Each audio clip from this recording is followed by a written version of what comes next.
Bismillahirrahmanirrahim. Assalamualaikum warahmatullahi wabarakatuh. Alhamdulillahirabbil alamin wassalatu wassalamu ala Rasulillah wa ala alihi wa man walah. Wala haula wala quwata illa billah. Marilah kita selalu panjatkan puji syukur kita kepada Allah Subhanahu wa taala, yang mana pada hari ini kita masih diberikan banyak nikmat, di antaranya nikmat Islam, nikmat iman, kemudian nikmat kesehatan, nikmat bisa berkumpul dengan keluarga, nikmat masih bisa menghirup udara yang Allah berikan, nikmat masih bisa berjalan, nikmat masih bisa berdiri, nikmat masih bisa mendengar, nikmat masih bisa berpikir, ya, nikmat masih diberikan nyawa oleh Allah, yang mana dengan nyawa itu kita masih bisa beribadah sebelum azal kita dijemput Allah Subhanahu wa taala. Anak-anak Ustadz kelas 11 SMA Ulun Medan,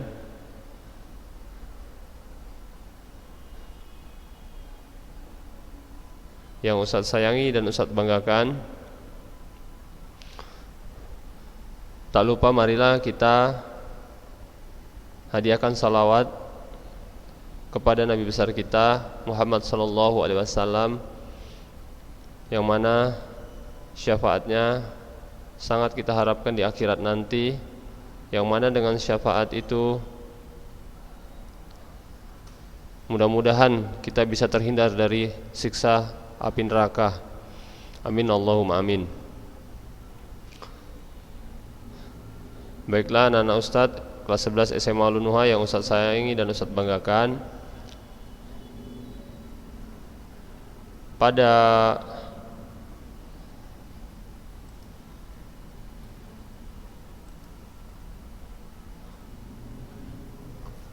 pertemuan minggu yang lalu kita sudah mempelajari tentang cara bermain softball, ya, teknik-tekniknya, ya, definisi softball, alat-alat softball yang dipergunakan, sistem permainannya.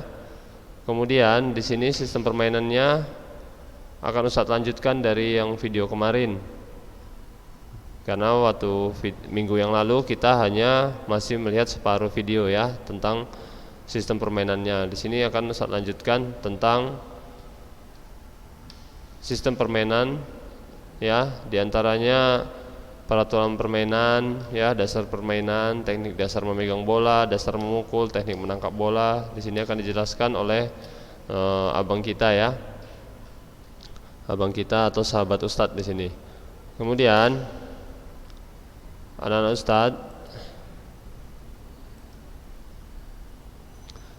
Ustadz harap antum semua tetap semangat belajar, ya, meskipun dengan proses belajar daring seperti ini.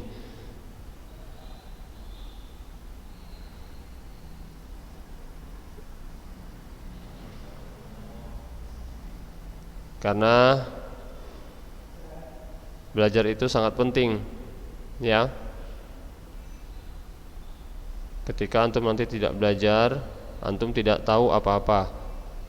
Karena ketika bekerja nanti, di situ ilmu antum ketika sekolah akan berguna, ya.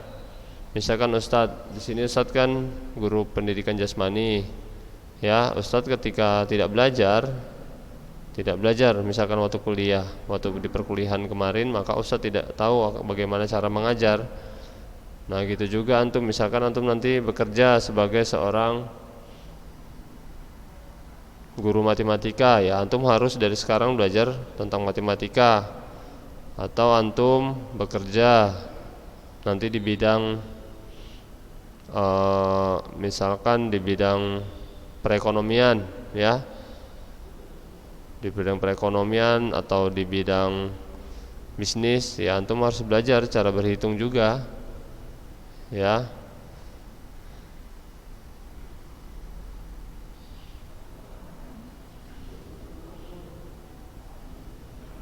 Baiklah anak-anak Ustadz SMA kelas 11,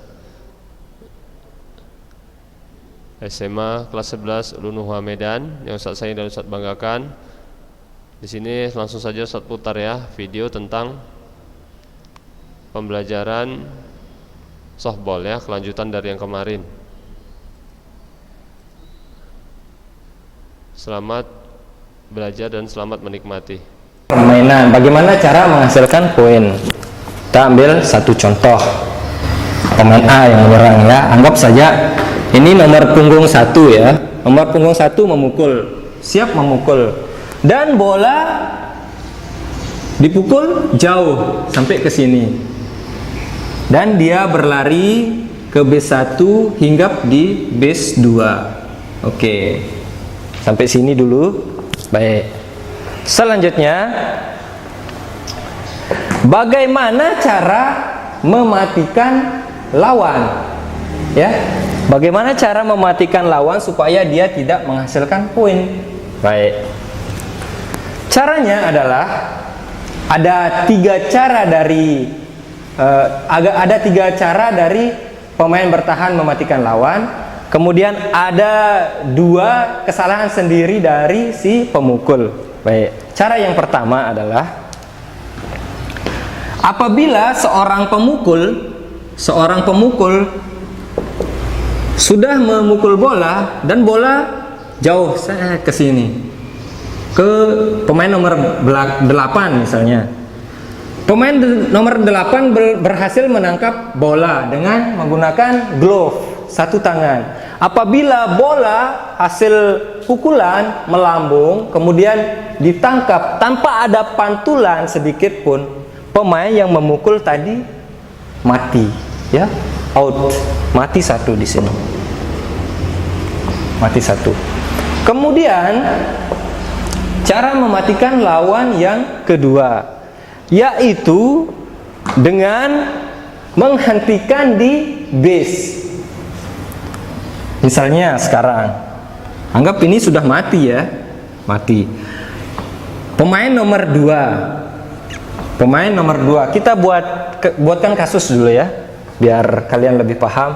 Pemain nomor 2 memukul keras, dan tapi dia agak ragu-ragu ini, Kalau saya lari mungkin saya berhasil dimatikan nanti, sehingga dia memukulnya sampai sini, lari ke base 1. Oke, boleh. Kemanapun lari ke base 1, base 2, base 3 sampai home plate pun bisa, asalkan tidak mati.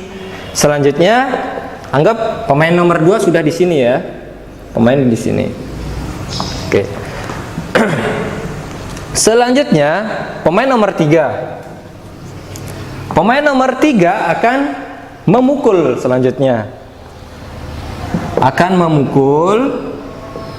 Kemudian bola menuju ke pemain nomor 9 misalnya.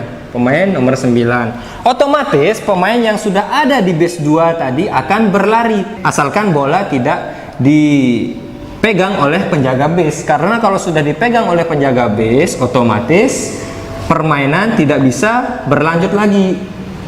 Artinya pemain menyerang tidak bisa berlari lagi. Pemain nomor 3 memukul bola sampai sini misalnya, set ke penjaga nomor 9, berhasil ditangkap dengan bola tadi memantul ya. Kalau langsung ditangkap kan mati, tapi bolanya memantul misalnya. Kemudian pemain yang ada di base 1 lari ke base 2, kemudian pemain nomor 3 tadi akan berlari ke sini. Akan tetapi pemain nomor 9 mengumpankan bola ke penjaga base 1, sehingga bola lebih cepat ditangkap oleh penjaga base 1. Pemain ini baru lari setengah, sehingga pemain penjaga berhasil menangkap bola dan menginjak base. Itu artinya pemain yang berlari tadi out atau mati, tidak bisa bermain lagi.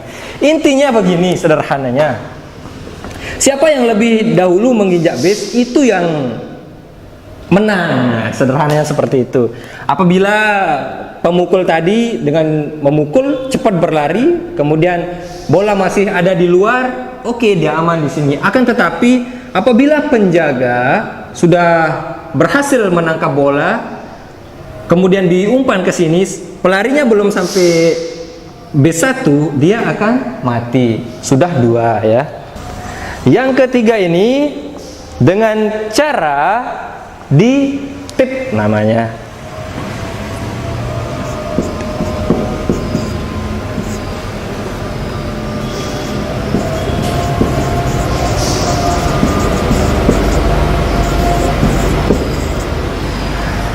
Bola ditip atau mengenakan ke tubuh pemain penyerang. Saya buatkan lagi kasusnya ya. Kita hapus saja ini dulu. Baik. Nanti anggap saja ini adalah pemain nomor 4. Nomor 4 ya, pemain nomor 4 akan memukul sekarang ya. Pemain nomor 4 akan memukul bola. Baik. Misalnya dia memukul ke arah sini. Ini ya. Atau ini. Set, pukul. Bolanya jatuh di sini dan dikejar sama pemain nomor 6. Karena dia yakin, saya yakin bisa sampai home run. Saking yakinnya ini.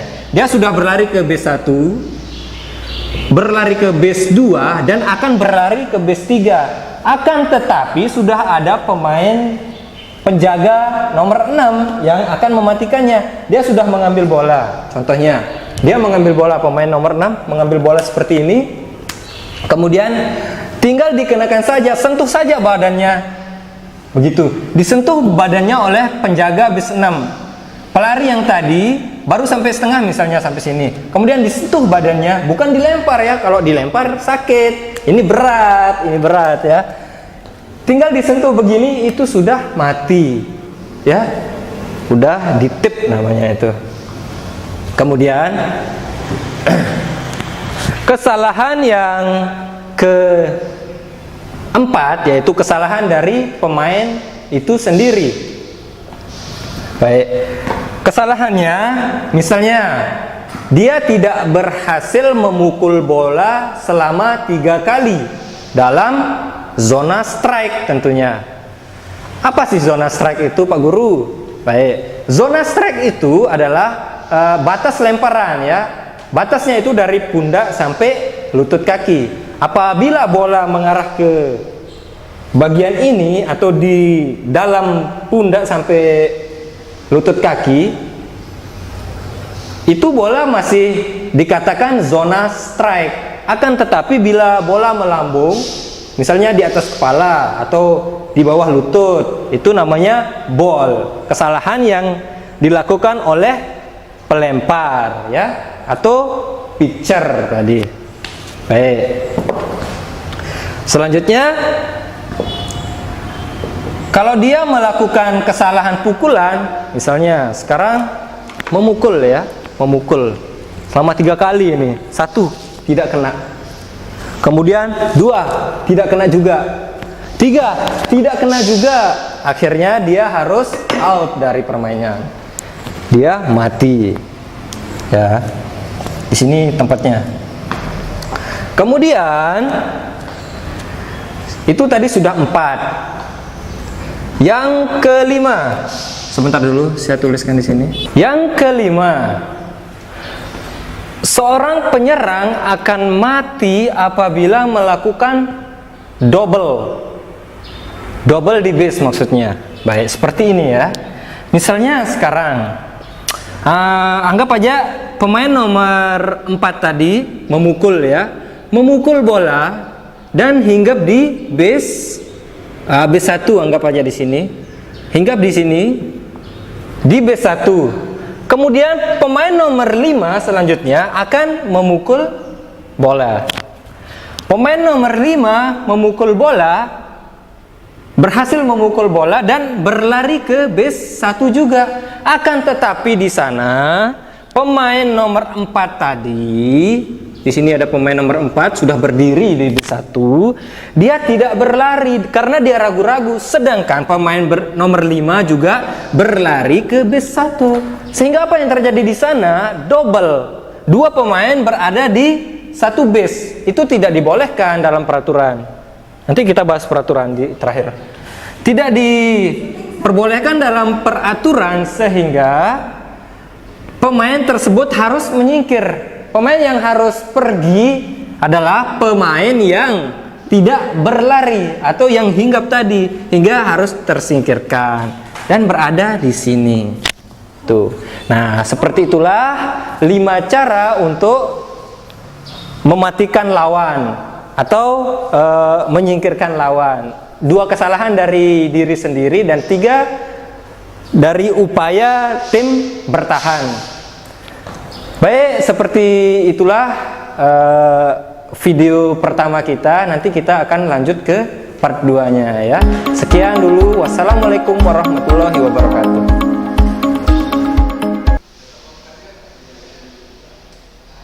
Nah, anak-anak Ustadz, bagaimana videonya? Sudah jelas bukan cara bermain softball ya, atau peraturannya? Untuk permainan softball ini memang di sekolah ataupun di masyarakat kita, khususnya di Kota Medan ya, ini masih belum terlalu terkenal ya. Kemudian permainan softball ini terkenalnya di Amerika nih, di daerah Amerika baru sangat terkenal. Bahkan bola kaki masih, penggemarnya masih kalah dengan permainan softball ini ya. Nah itu, mudah-mudahan Ustadz paham dan mengerti apa yang sudah dijelaskan oleh abang kita ini ya. Anak-anak Ustadz kelas 12, kelas 11, Ustadz harap antum di masa-masa seperti ini ya, masa-masa fitnah seperti ini, jangan ikut masuk ke dalam dunia fitnah. Dalam arti ya, seperti saat ini kan kita ditakdirkan Allah Subhanahu wa taala mendapatkan pemimpin yang zolim ya. Pemimpin yang zolim ya. Jujur Ustaz bilang, kita banyak dizolimi oleh para pemimpin kita, wakil rakyat ya, atau ke bagian kementeriannya ya. Sehingga dengan adanya kezaliman tersebut, banyak dari masyarakat kita yang tidak terima, mahasiswa ataupun anak sekolah ya, turun ke jalan dan melakukan demonstrasi. Ustaz harap kalian kelas 11 jangan ada yang terprovokasi ya. Jangan ada yang terprovokasi untuk ikut-ikut demo seperti itu. Kalau antum tahu Presiden Soeharto itu ya, presiden keberapa? Presiden kedua ya. Presiden kedua Indonesia sudah pernah dilengsarkan dengan cara seperti ini ya. Namun keadaannya lebih memburuk ya, keadaannya lebih memburuk. Padahal waktu zaman beliau semua murah ya. Kalau antum tahu aja, itu harga pisang goreng itu masih 200 atau 100 rupiah. Nah itu harga pisang goreng. Sekarang sudah melambung jadi berapa? 2000 ya. Misalkan Pertalite atau Pertamax, minyak kereta ya, minyak kereta itu 1 liter hanya 2000, 1000, sekarang 7000 ya, makin naik. Artinya apa? Setiap pemimpin pasti ada kekurangannya ya. Setiap pemimpin ada kekurangannya. Jadi pemimpin itu cerminan rakyat. Rakyatnya seperti itu ya, pemimpinnya seperti itu. Nah, jadi seandainya pun nanti demonstrasi itu berguna atau hasil dari demonstrasi itu bisa membuat presiden sekarang ini turun jabatan ya, ya itu sama saja, nanti presiden selanjutnya ya gitu juga nanti yang naik ya, presidennya juga sama, nggak jauh, nggak kurang, nggak lebih, meskipun apa pasti ada kekurangannya ya gitu. Jadi maksud Ustadz gini, antum jangan sampai ikut demonstrasi ya, demonstrasi, turun ke jalan, orasi, untuk apa? Merusak infrastruktur jadinya ya. Toko-toko nanti pada hancur, terbakar. Orang harusnya jualan jadi tidak bisa jualan. Orang seharusnya bisa berkendara bebas lalu lalang, karena ada demo tidak bisa. Banyak nanti yang berdarah ya. berdarah, terluka karena demonstrasi seperti itu. Kalau ingin merubah negara ini, merubahlah dari antum, ya. Dari antum berubah dulu. Sama juga masyarakat kita ini, Indonesia ini seperti ini sekarang, menertawakan atau menghina kejahatan, ya, atau pendosa. Padahal dia pun pendosa juga, cuma beda casing aja, ya. Seperti orang tidak sholat menghina orang yang korupsi, ya sama, nggak ada bedanya, sama-sama pendosa, ya. Orang yang nggak puasa, orang yang hobi bermain judi, tapi nyala-nyalakan pemerintah korupsi, sama aja kan, sama. Oh, tapi kan Ustadz itu merugikan rakyat, korupsi itu. Kalau kami kan judi sholat nggak merugikan rakyat. Dari mana pula nggak merugikan rakyat? Antum nggak sholat, ya, masyarakat nggak sholat, masyarakat bermain judi, masyarakat berzina, itu mengundang bencana di Indonesia, ya. Itu mengundang bencana. Bukankah Allah sudah mendatangkan corona sekarang ini bukan gara-gara korupsi aja? Oh, gara-gara corona itu gara-gara datang pemerintah pada korupsi, pemerintah pada zolim pada rakyat. Ya rakyatnya pun banyak berbuat dosa, nggak sholat, bermain judi, berzina, ya, durhaka kepada orang tua, sama merugikan. Ya, jadi kita masyarakat Indonesia ini hanya menyalahkan pemerintah tapi tidak menyalahkan diri sendiri, ya. Nah, itu dia. Mudah-mudahan antum mengerti apa yang saya sampaikan, ya. Jangan sampai ikut-ikut demonstrasi, ya. Karena semua itu adalah permainan setan, ya. Mungkin di sini saja yang dapat saya sampaikan. Ustaz sudahi dengan doa kafaratul majlis. Subhanakallahumma wa bihamdik asyhadu alla ilaha illa anta astaghfiruka wa atubu ilaik. Assalamualaikum warahmatullahi wabarakatuh.